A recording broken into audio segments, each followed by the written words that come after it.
no vamos a hablar tanto del desierto, sino de las batallas para conquistar la tierra prometida. Ahora ya vamos con una mentalidad de batalla, de triunfo, de victoria. Y la vez pasada hablamos sobre las actitudes para tener la victoria. Hoy vamos a hablar de la posición para tener la victoria. Quizás antes de eso quiero explicarles algo. Ustedes quizás se preguntarán de dónde derivo algunas cosas que estoy diciendo acá, porque todo esto está en simbolismos. Miren, hermano, para entender la Biblia hay que entender que el Antiguo Testamento y el Nuevo Testamento. El Antiguo Testamento contiene mucho simbolismo que es explicado en el Nuevo Testamento.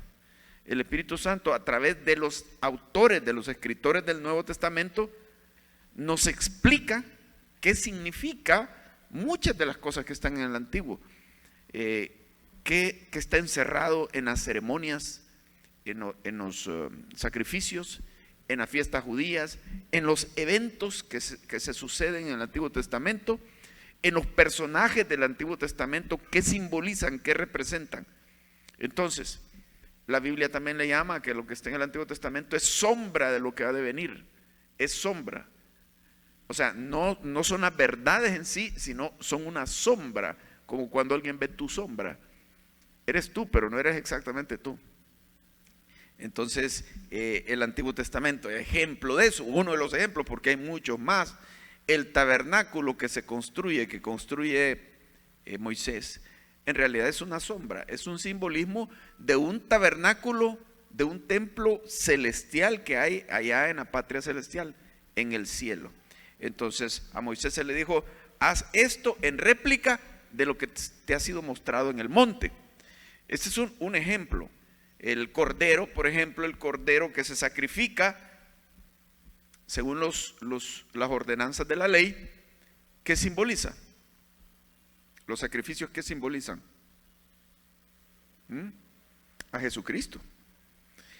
Y Juan el Bautista dijo: este es el Cordero de Dios. ¿Cuál Cordero? El que todos los días sacrificaban, uno en la mañana y otro en la tarde. Este es el Cordero de Dios que quita el pecado del mundo. No son esos animalitos. Es aquello es sombra, es simplemente un simbolismo. Pero el verdadero Cordero de Dios que quita el pecado del mundo es aquí. He aquí, y se los enseña. Entonces, por eso es que vamos haciendo relación entre el Antiguo y el Nuevo, sacando verdades del Nuevo y a través del Nuevo entendiendo mejor el Antiguo Testamento. Y para cada una de estas interpretaciones que encontramos aquí, tenemos la réplica en el Nuevo Testamento.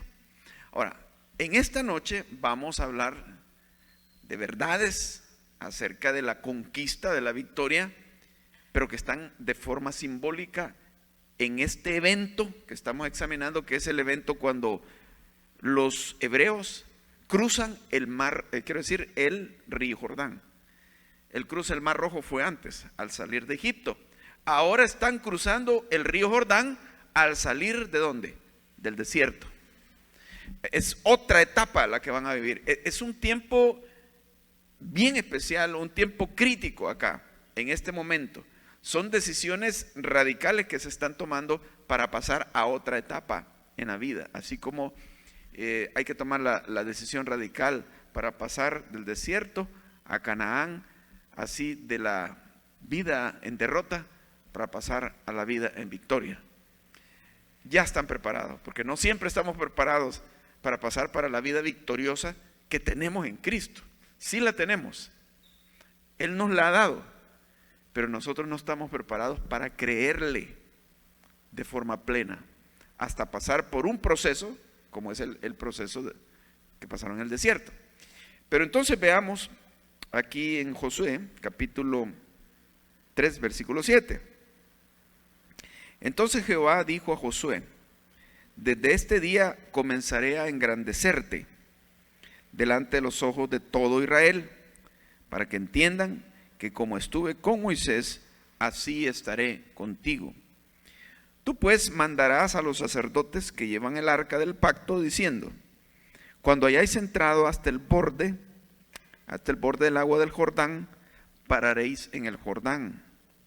Y Josué dijo a los hijos de Israel: acercaos y escuchad las palabras de Jehová vuestro Dios. Y añadió Josué: en esto conoceréis que el Dios viviente está en medio de vosotros, y que él echará de delante de vosotros al cananeo, al eteo, al heveo, al fereceo, el gergeseo, el amorreo y al jebuseo. He aquí que el arca del pacto del Señor de toda la tierra pasará delante de vosotros en medio del Jordán. Tomad pues ahora 12 hombres de cada de las tribus de Israel, uno de cada tribu. Y cuando las plantas de los pies de los sacerdotes que llevan el arca de Jehová, Señor de toda la tierra, se asienten en las aguas del Jordán, las aguas del Jordán se dividirán, porque las aguas que vienen de arriba se detendrán en un montón.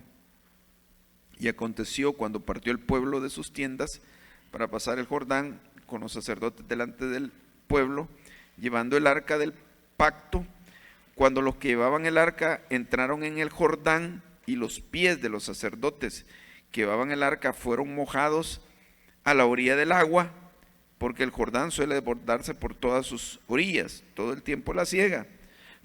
Las aguas que venían de arriba se detuvieron como un montón, bien lejos de la ciudad de Adán, que está al lado de Zaretán, y las que descendían al mar del Arabá, el mar salado, se acabaron y fueron divididas, y el pueblo pasó en dirección de Jericó.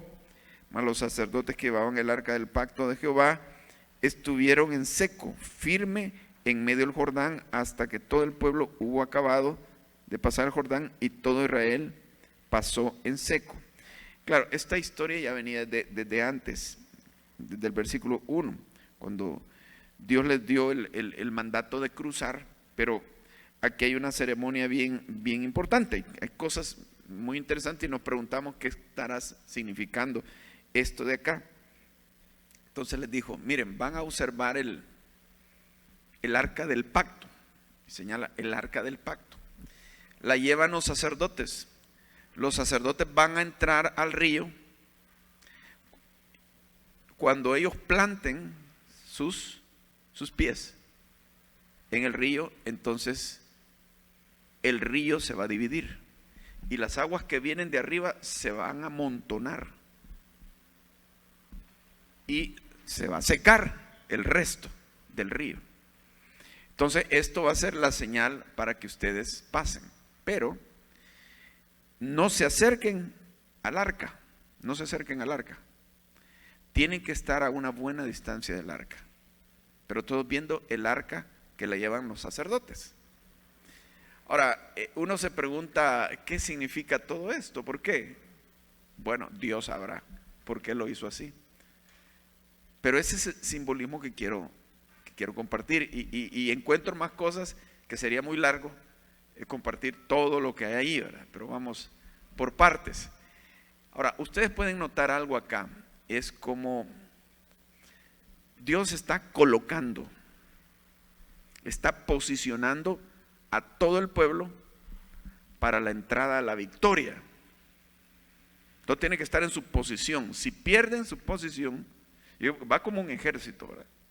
Ordenado para entrar.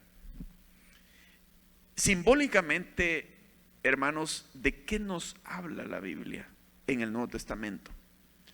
Sí, la Biblia nos habla de una posición, pero más que eso, grábense 3 cosas que son importantes para la victoria en el Nuevo Testamento. Una es la identidad que tenemos en Cristo. Esto es: ¿quién soy ahora? ¿Quién soy ahora? Ahora soy nueva criatura. Ahora soy hijo de Dios. Ahora soy llamado por Dios, escogido por Dios. Esa es mi identidad. Eso es lo que ahora soy en Cristo.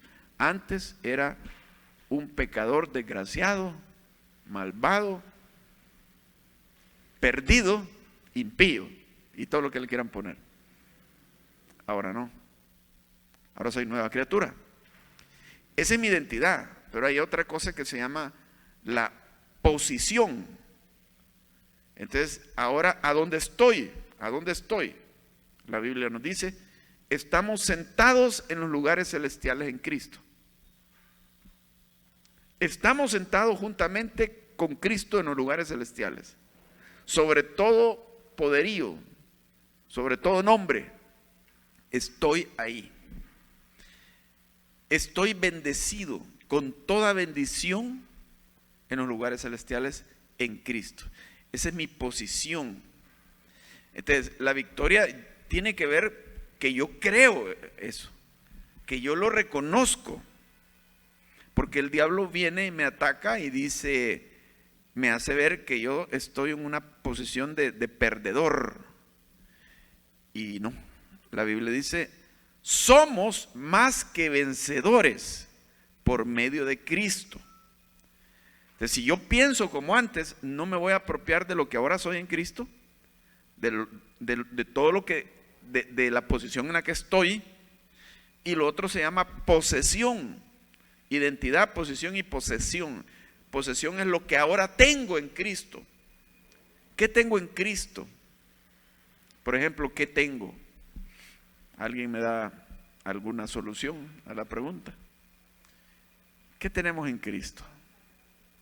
Tenemos la salvación, tenemos el Espíritu de Dios, tenemos libertad, tenemos vida eterna, tengo el Espíritu, bueno, ya lo dije, tengo las promesas de Él, tengo nueva vida, tengo, dice, el cielo es mío, lo poseo, porque ahora soy, ahí está la identidad, soy heredero, y como heredero que soy, tengo todas las cosas.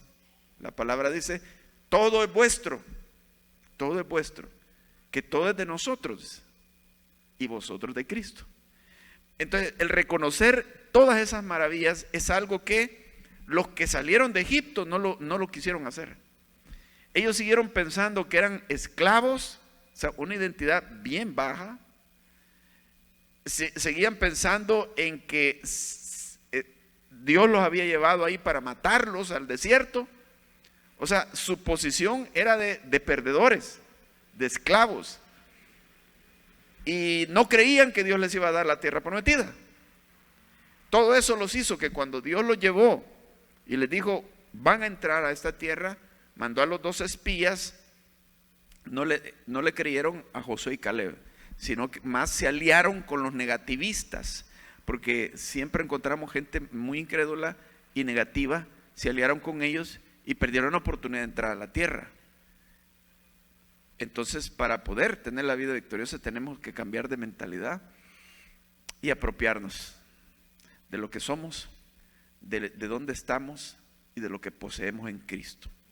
Al creer eso, nos maravillamos, le damos gloria a Él, le damos gracia, lo engrandecemos y reconocemos esas grandes cosas que tenemos ya. ¿Y eso qué produce? Que nos apropiamos, y ahí viene la victoria al apropiarnos de esas cosas. Porque la victoria, y es otra cosa que tenemos, la tenemos en Cristo. 1 Corintios 15, 58, 59, por ahí dice, gracias damos a Dios porque nos da la victoria, porque siempre nos da la victoria en Cristo Jesús. Siempre. Pero si yo creo que no es así, exactamente, voy a vivir en derrota. Entonces, ¿qué es la fe? La fe tiene que ver con aquello que Jesús dijo, conforme a tu fe te sea hecho. Si tú crees algo negativo, si tú crees que estás derrotado, así será. Si tú crees que Dios te abandona, no es que te abandona, pero tú vas a vivir como que eso es verdad, como que Dios te abandona, y ahí vas a sufrir, porque es una mentira.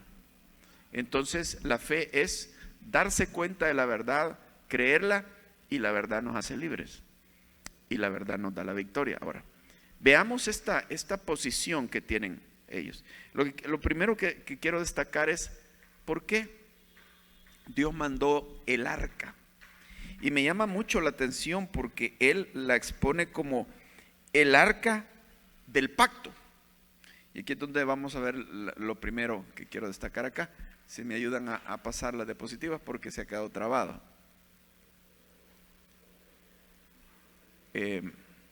Cabina. A pasar la diapositiva.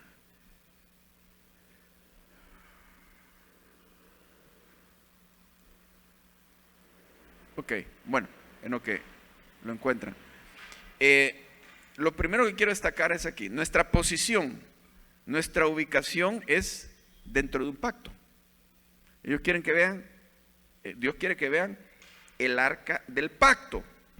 Ahora, pero en el Nuevo Testamento tenemos algo igual. No tenemos el arca física, porque no es necesario. Pero hay algo que significa el pacto. Jesús. ¿Y de qué pacto se trata? Del pacto, el que se llama nuevo pacto. Nuevo pacto. Aquel es el antiguo pacto, este es el nuevo pacto. Ahora, el nuevo pacto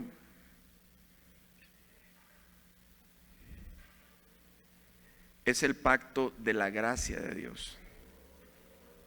Y les voy a invitar a abrir estos pasajes que nos hablan precisamente de este pacto. Ahí están los textos, pero no me pasa la diapositiva. Abran todos los puntos de esa diapositiva. Ok. Vamos a 2 Corintios capítulo 3 versículo 6. 2 Corintios 3, 6.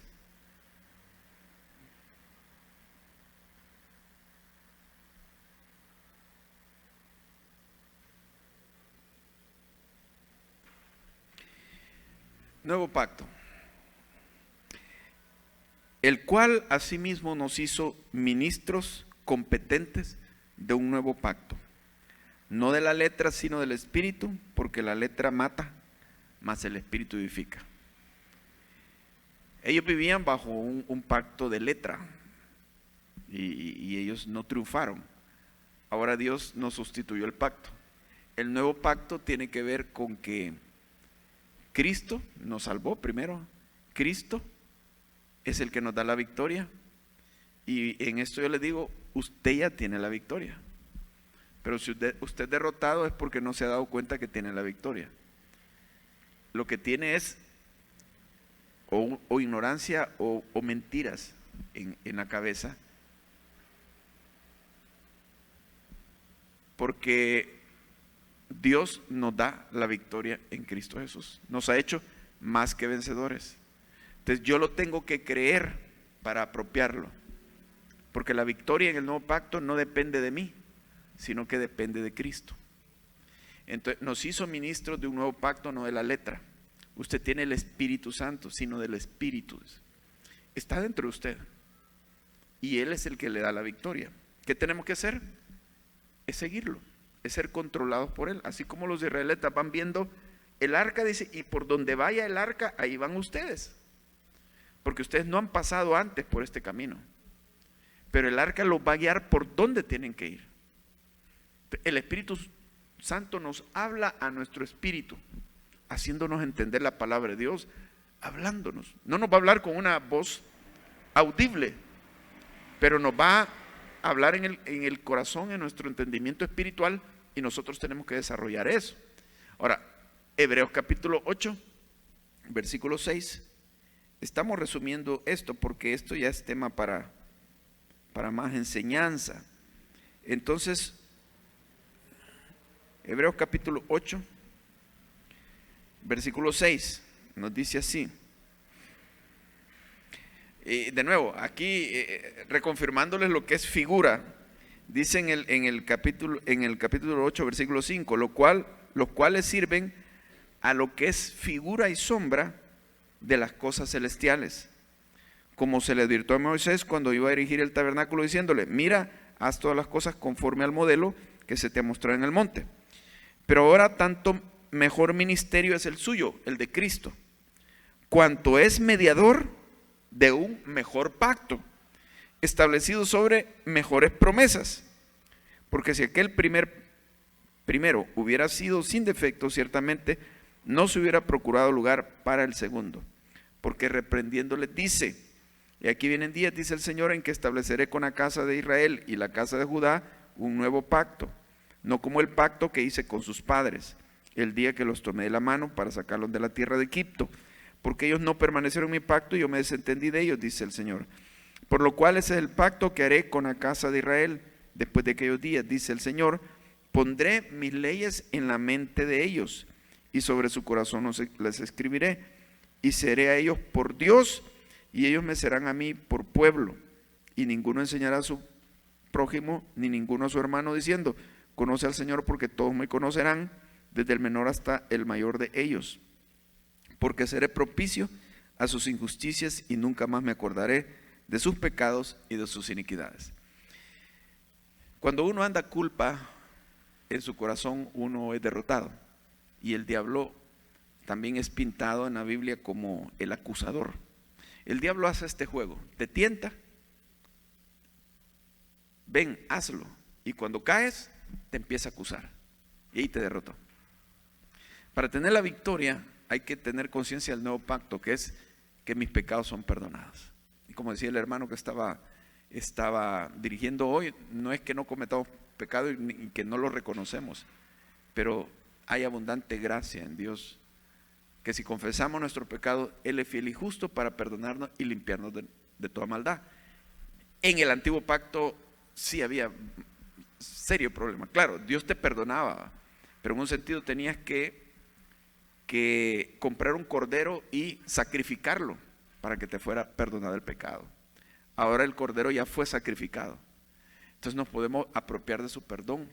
Dios no quiere que vivamos con culpas y remordimientos. Si vives así, es porque estás derrotado. El diablo te va a derrotar por medio de la culpa. ¿Qué es lo que haya pasado?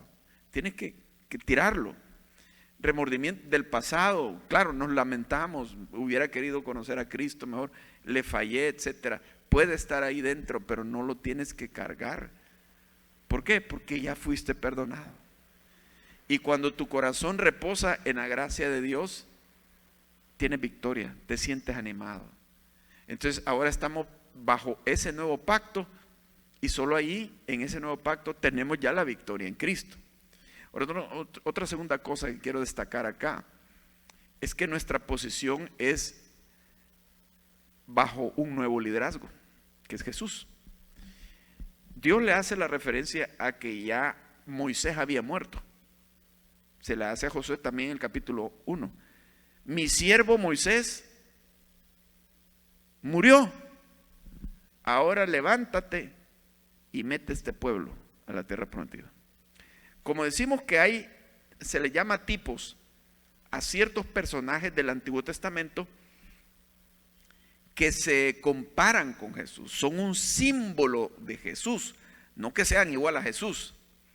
En este caso, Moisés representa la ley, pero Josué representa a Cristo. Josué, Jesús es el mismo nombre, Jehová salva. Entonces, Moisés no los pudo meter a la tierra prometida. Así es, la ley de Moisés no nos puede dar la victoria, porque la ley siempre nos está pidiendo más y nos está condenando. Quien nos da la victoria es Jesús, Josué. Josué los mete a la tierra prometida. Entonces Dios les hace referencia que ahora están bajo un nuevo liderazgo. Ahora, aplicándolo a nuestro caso, hermanos, nuestra victoria viene de Jesús. La Biblia nos dice que somos más que vencedores. ¿Cómo? Por medio de Él. La victoria de Él es mía. Entonces yo me apropio de ella y digo: Jesús venció por mí. Y comienzo a caminar de esa manera. Ahora, mi victoria también procede de que yo tenga los ojos puestos en Jesús, que no esté pensando en otra cosa, sino en Jesús. Si yo le doy más importancia a los problemas, quito los ojos de Jesús y fracaso. Ejemplo de eso, Pedro, caminando sobre el agua. Mientras iba viendo a Jesús, iba caminando sobrenaturalmente. Pero dice la Biblia que cuando vio el fuerte viento, ¿por qué vio el fuerte viento? Porque quitó su vista de Jesús y la puso en el viento. Se hundió. Entonces nuestra victoria es el liderazgo de Josué, digámoslo así. Josué nos mete a la tierra prometida, Jesús nos mete a la tierra prometida. Lo que tengo que hacer es confiar que Él ha vencido y confiar que si yo lo estoy viendo todo el tiempo a Él, voy a vencer. ¿Les ha sucedido esto en la vida cristiana? Cuando quitamos los ojos de Jesús, ¿lo ponemos en qué? En cualquier cosa, en los problemas, en los recuerdos, en el temor al futuro, en lo que me hizo fulano de tal, en los problemas de aquí, en los problemas de allá. Es un gran lío y cada uno con sus propios conflictos, ¿verdad? Pero todo es tan simple y sencillo. Es que quitamos los ojos de Jesús. No quite sus ojos de Jesús, mírelo siempre a Él. ¿Problemas en el matrimonio? Jesús es la respuesta. ¿Problemas económicos? Jesús es la respuesta, véalo a Él. ¿Problemas de salud? Véalo a Él. ¿Problemas emocionales? Véalo a Él y no quite los ojos de Él. Con Él no necesitamos más terapia que verlo a Él. Así que esa es la posición en la que debemos de estar para tener victoria. Saben ustedes que en las guerras los ejércitos buscan una posición clave para vencer. Uno de esos es las alturas.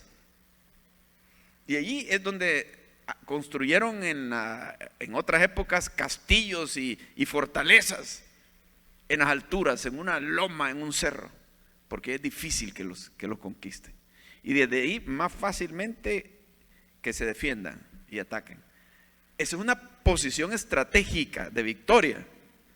Una posición desfavorable es que esté yo abajo, ahí en un valle, donde me avientan piedras y balazos y lo más probable es que me van a agarrar. Estar en un campo abierto donde no hay defensa, me agarran a balazos fácil. Entonces el cristiano que no está en la posición donde tiene que estar, fácilmente derribado. Entonces pregúntate cuáles son las posiciones de guerra en las cuales yo tengo que estar. Y hemos visto, tengo que estar en el nuevo pacto, porque si yo estoy como entre la ley y la gracia, voy a ser derrotado. Si yo no le creo a Dios, voy a ser derrotado. Me gustó mucho lo que dijo el hermano Ulises, que lo que él pues se deleitaba en saber que el creer nos salva. El creer en Cristo nos salva. ¿Usted cree que esto es cierto? Sí. Estar dudando. ¿Quién sabe? Es que quizás Dios me va a examinar al final. El que cree en el Hijo de Dios tiene vida eterna. El que tiene el Hijo tiene vida eterna, y el que no tiene el Hijo de Dios no tiene vida eterna. Sencillo, simple, pero son estas verdades simples las que nos ponen en una posición de victoria, hermano. Ahora,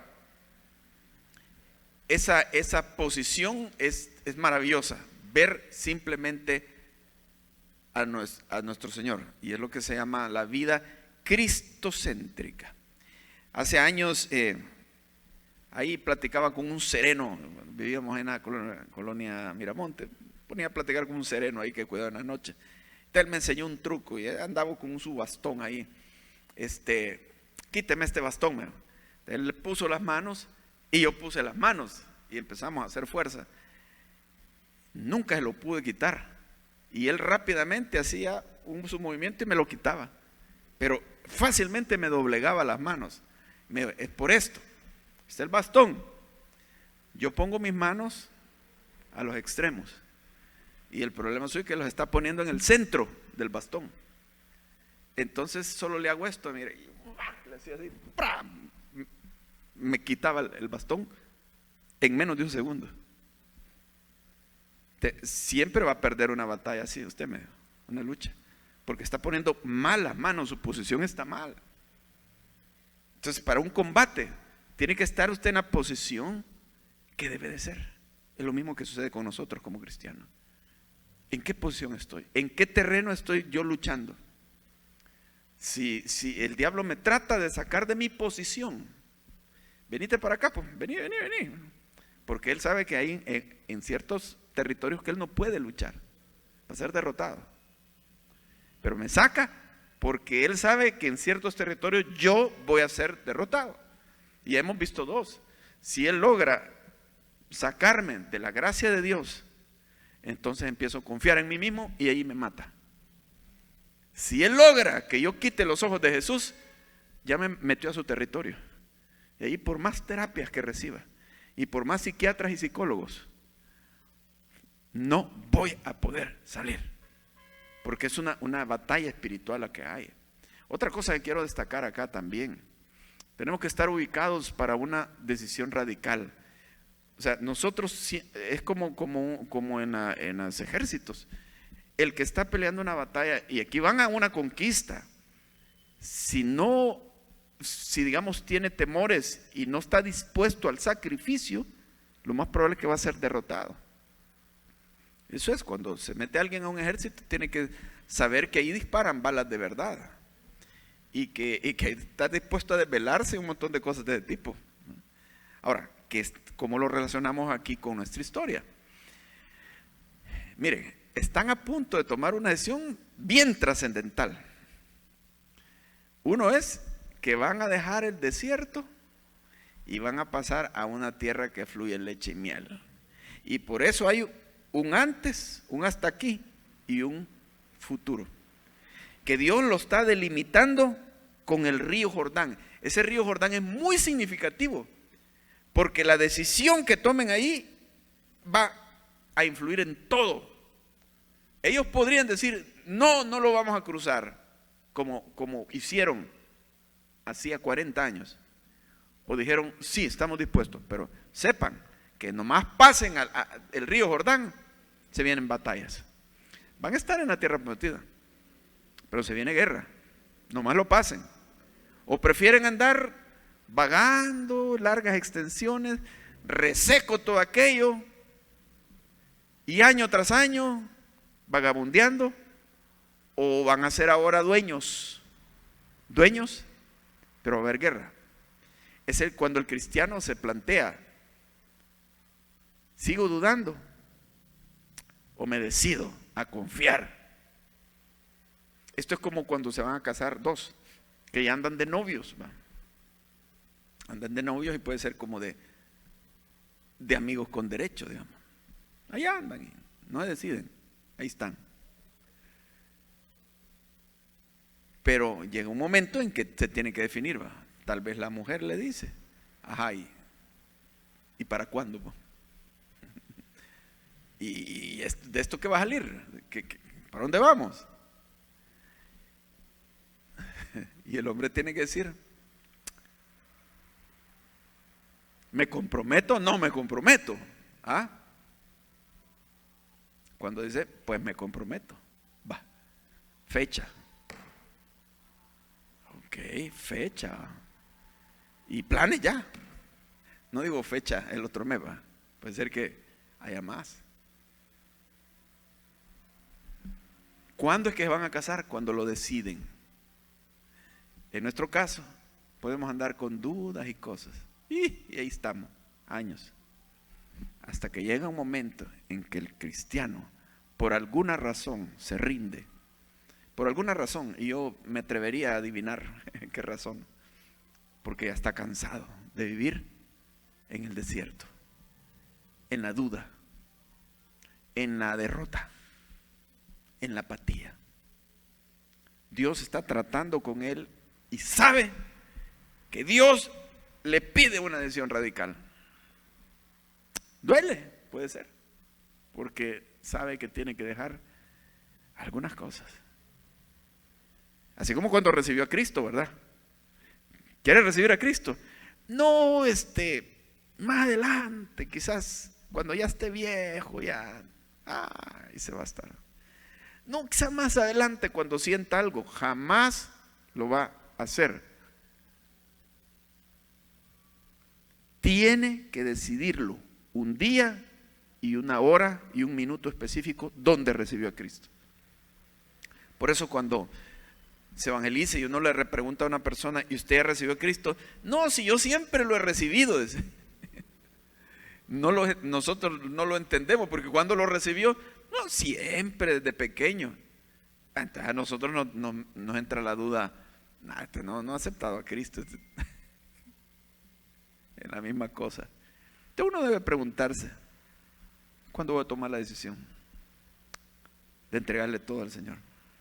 Entonces, aquí está el cruce del río Jordán. Cruzaban un límite. Ahora se ponían en el lugar de bendición. Es que nomás usted le cree y decide creerle a Dios y esperar solo en Él, usted ya está en un lugar de bendición. Y espere que Dios se va a manifestar en su vida. Entrever de lejos o ahora apropiar. 40 años viendo de lejos aquello. Un día, y perdían las esperanzas de que iban a entrar a la tierra prometida, viendo de lejos. Ahora, ahí está. ¡Wow! ¿Qué hacemos? Pues, ahora hay que decidirse y cruzar el Jordán. Así que tenemos que tomar la decisión, también nosotros, y es una decisión radical, de entregarle todo al Señor, de confiar en Él. Tú, Señor, eres mi todo, yo he confiado en ti, y en las buenas y en las malas, yo en ti esperaré, como dice el salmista, en ti voy a esperar, Señor. Tú eres mi esperanza, mi roca fuerte, mi castillo, mi refugio. Tú eres, no, tal vez estoy considerando, no, tú eres, me he definido con todo.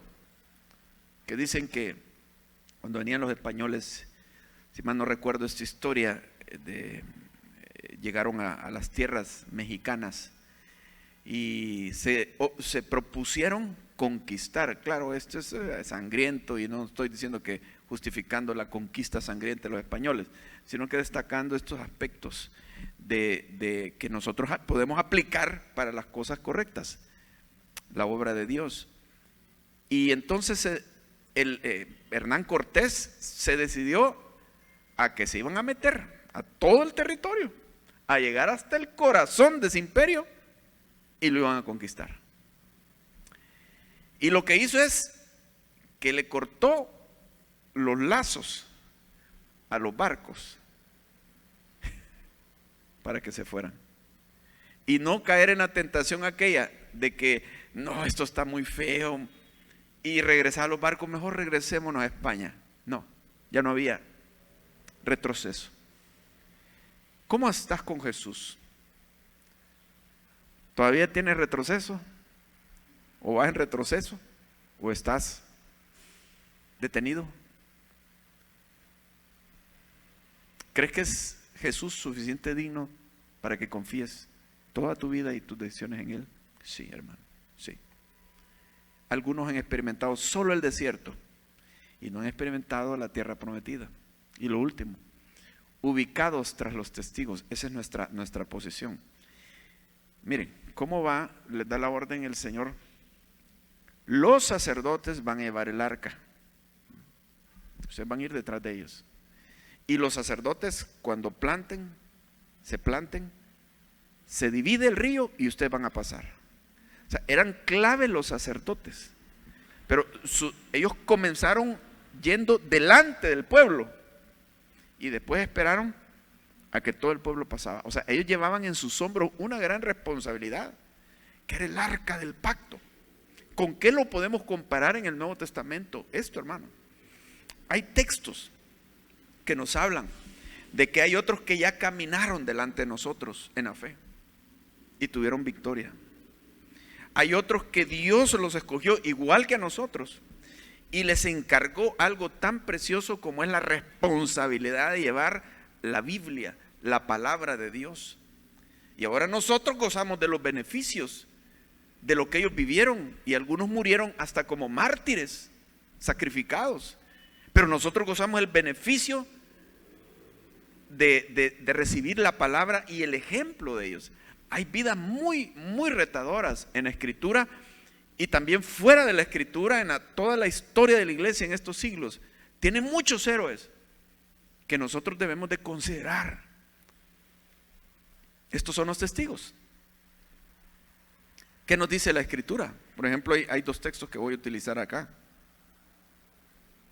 Es ahí donde nosotros debemos de poner nuestro fundamento. Dice: así que ya no sois extranjeros ni advenedizos. Esa es otra, nuestra identidad. Ya no son extranjeros, ahora son de la patria celestial. Ustedes, hermanos, allí pertenecen. Ya no son extraños ni enemigos. Eso es nuestro. Todo esto es nuestro. Ya no son extranjeros ni advenedizos, sino conciudadanos. ¿De quiénes? De los santos.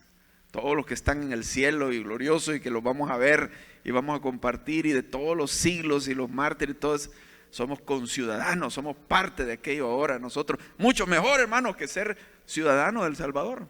Qué bueno ser salvadoreño, yo soy patriota también, pero hay algo muchísimo mejor que esto, hermano: la patria celestial. Y miembros de la familia de Dios, edificados sobre el fundamento ¿de qué? De apóstoles y profetas, siendo la principal piedra del ángulo Jesucristo mismo. Esos sacerdotes que llevaban el arca son los apóstoles y profetas, y además el arca está simbolizando a Jesús. Estos apóstoles y profetas Dios los escogió para revelarnos la Biblia, la palabra de Dios. Dice: en quien todo el edificio bien coordinado va creciendo para ser un templo santo en el Señor, en quien vosotros también sois juntamente edificados para morada de Dios en el Espíritu. Dios te ha dejado lo que escribió Pablo, Pedro, te ha dejado la nómina de héroes de la fe de Hebreos 11, y todos ellos. Ese es nuestro fundamento. Creamos que la palabra que ellos nos han dado es la palabra fundamental, inspirada por Dios. Esa es una posición de estar en victoria, que salir con cuentos, ¿verdad? Tomando el Corán y que tomando otras cosas, y que los libros de los yogas y todo. No, hermano, la palabra, el fundamento de apóstoles y profetas son los que Dios escogió. Pero no solamente esto, sino que en Hebreos 11 se nos habló de toda la cantidad de personajes bíblicos. No se mencionan a todos, pero Hebreos 11 no tiene un final. El libro de los Hechos no terminó, se deja abierto. No dice que hasta aquí llegó y amén. No, el libro de los Hechos continúa. Y para nosotros son también de inspiración aquellos que ya corrieron la carrera. Yo recuerdo a mi madrecita, como quisiera yo tener ese don de evangelismo que tenía ella. Wow, agarraba a cualquiera, estábamos en los restaurantes y ahí quería ir a evangelizar a la gente que estaba comiendo. Yo la detenía. No, madre, si están comiendo ahorita, los vas a interrumpir. Déjame. Como estaba en silla de ruedas, ya ella, en un ratito que me descuidaba, se iba y ya lo estaba haciendo orar, hermano. Wow, o sea, para mí es un ejemplo de alguien que ya corrió la batalla. Y la Biblia nos habla de este Hebreos 11 y se pasa al 12, y en el versículo 1 nos dice así: por tanto nosotros también como ellos, como los que ya partieron, también teniendo en derredor nuestro tan grande nube de testigos. ¿Cuáles son esos testigos? Algunos dicen, pues son los amigos inconversos que nos están observando. No, a los inconversos nunca se les llama a los testigos. Los testigos son los santos de Dios. Tenemos, dice, en derredor nuestro. Por eso yo creo que nosotros estamos siendo observados. No, nosotros no los vemos. A ángeles y a los que ya partieron saben de nosotros. Es como que ya estamos en un estadio y ellos ya corrieron la carrera y se fueron a sentar a las graderías para ver a todos los que no han terminado la carrera y que van corriendo. Entonces el apóstol nos habla de que esto nos anime y nos estimule a correr, porque estamos siendo vistos. Tenemos una gran nube de testigos. Por lo tanto, despojémonos de todo peso y del pecado que nos asedia, y corramos con paciencia la carrera que tenemos por delante, porque todavía no hemos sido llamados y estamos todavía en esa carrera. Un día vamos a ser llamados y se terminó nuestra carrera.